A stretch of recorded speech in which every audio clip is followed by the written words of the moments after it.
Pinahirapan na, pinalo pa. Yan ang laman ng viral video ngayon ng isang guro sa Leyte na pinarurusahan ng ilang pasaway umanong estudyante. Nangako naman ang Regional Division ng DepEd na agad aaksyonan ang pangyayari. Nasa frontline ng balitang yan si Gerard de la Peña. Viral sa social media ang 8 minutong video na ito. Kuha ito sa isang classroom kung saan makikita ang ilang pupils na nakasquat sa gilid at harap ng classroom. Makikita na may hawak na walis tingtingang teacher at tila sinasermonan ng mga bata. Maya-maya pa, hindi pa rito natapos ang guro.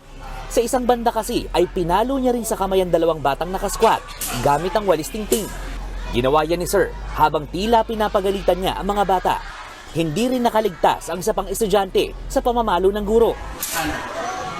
Ayon sa nagpost ng video, nangyari ang pamamalo ng teacher sa Burabod Elementary School. Isa itong paaralan sa bayan ng Burawen sa Leyte.